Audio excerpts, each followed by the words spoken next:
Je suis fatigué de vivre dans le mensonge. Arrêtez de mettre votre argent dans la Jérusalem actuelle. Arrêtez de mettre votre foi dans les histoires de planting en Jérusalem. C'est une grosse arnaque. Cherchez à aller mettre des sujets de prière au mur de lamentation. Une alliance qui n'est plus d'actualité. Sortez du milieu d'eux, nous dit la parole de Dieu.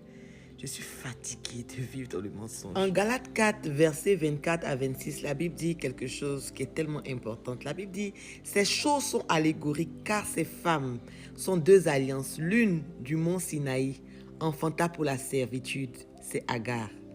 Car Agar, c'est le mont Sinaï en Arabie et elle correspond à la Jérusalem actuelle, qui est dans la servitude avec ses enfants.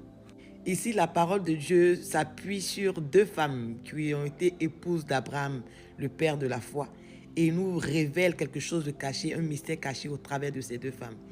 Et il nous dit que la Jérusalem actuelle, que nous tous on connaît, pour lesquelles plusieurs sont en train de payer des billets d'avion, en train de chercher Dieu là-bas, c'est l'alliance de la servitude.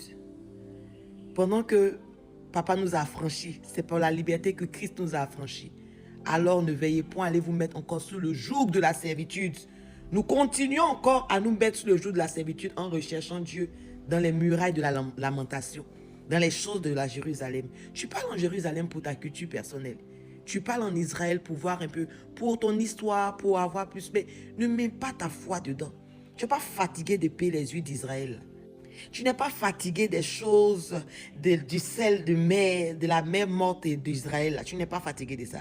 On a chargé la Jérusalem de la servitude jusqu'à... On a mis tout dans nos lieux de culte. On a mis le drapeau, on a mis le chapeau, on a mis tout ce qui est instrument qu'on a vu là-bas. On a copié sans chercher à comprendre et on a mis ça dans nos lieux de culte. Et nous nous étonnons de vivre des résultats, mais tellement limités. On se demande, mais attends, on est en train de s'essouffler. Mais parce que nous-mêmes, inconsciemment, nous sommes mis sous le joug de la servitude. Je suis fatigué de vivre dans le mensonge. La Bible dit, c'est car de ces deux femmes sont deux alliances, l'une du mont Sinaï enfanta pour la servitude, c'est Agar. Car Agar, c'est le mont Sinaï en Arabie et elle correspond à la Jérusalem actuelle, qui est dans la servitude avec tous ses enfants qui croient en ces choses. Ils sont dans la servitude. Mais la Jérusalem d'en haut, est libre. C'est pour la liberté que Christ nous a affranchis. C'est notre mère. Ma question, de quelle Jérusalem appartiens-tu? Es-tu de la Jérusalem d'en haut ou es-tu de la Jérusalem actuelle? Donc tu comprends qu'il y a deux Jérusalem, non? Il y a la Jérusalem d'en bas, la Jérusalem actuelle, celle qui vient de Agar, qui nous donne de vivre dans la servitude. Et puis il y a la Jérusalem d'en haut, qui vient de Sarah, qui est notre mère, et dans laquelle nous sommes libres. Mais non, toi, tu es de quelle Jérusalem? Tu es d'en bas ou bien tu es d'en haut? Tu as payé encore les billets d'avion pour aller là-bas.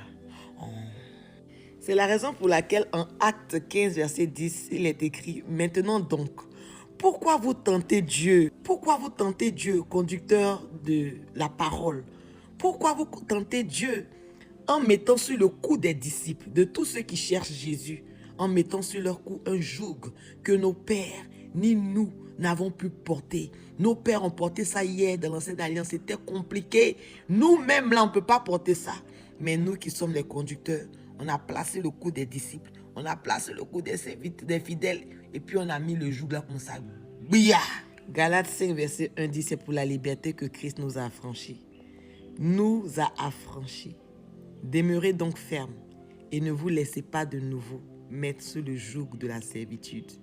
Sortons de la servitude et prenons le joug de Jésus. Car il est écrit en Matthieu 11, verset 29 à 30. Prenez mon joug sur vous et recevez mes instructions, les instructions de Christ. Car je suis doux et humble de cœur et vous trouverez du repos pour vos âmes. À la Jérusalem actuelle, vous n'aurez point de repos. Vous allez tellement bâtir les autels. Vous allez tellement payer l'huile. Vous allez tellement vous lamenter au lieu de lamentation pendant que vous avez tout en Christ.